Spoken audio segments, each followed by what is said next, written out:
Сәлеметсіздер ме достар, бүгін сары майдың пайдасы жайлы айтатын боламыз.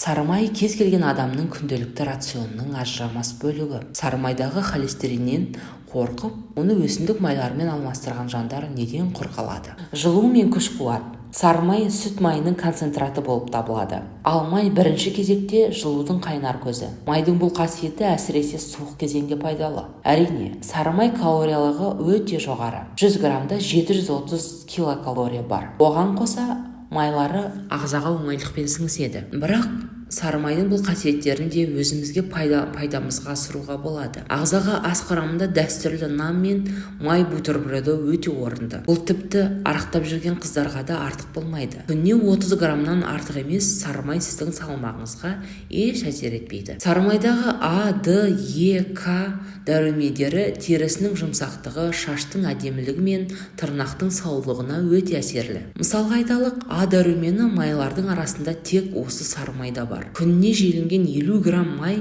көз бен сүйек саулығына кепіл бола алады. Иммунитетті жақсартатын майды суық маусымда 60-70 граммға дейін көбейткен дұрыс. А дәруменіне байланысты май тыныс мөлшерін ішіне майлап, жөтелді емдеуге негізделеді. Ал Е дәрумені қан тамырларын тазалап, берік қылады. Бәрімізде шоколад құрамында бақыт гормоны серотониннің бар екенін білеміз. Алайда бұл гормон сары май құрамында да бар екенін біле бермейміз. Серотонин тек көңіл күйді көтеріп қана қоймай, ұйқыны реттеп, ауру сезімін, аштықты баса алады.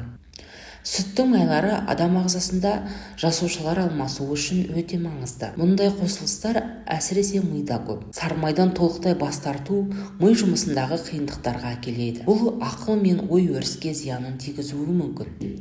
Холестерин ұғым бұрыннан бері денсаулыққа зияны бар зат екен деп санаймыз. Бірақ қажетті мөлшерде холестерин ағзамызға өте қажет. Ағзаның холестериндегі қажеттілігін басу үшін сары майды күніне 30 грамм шамамен қабылдау керек. Сары майға қажетті ақпарат сіздерге пайдалы болса, лайк басып, каналымызға тіркелуді ұмытпаңыздар.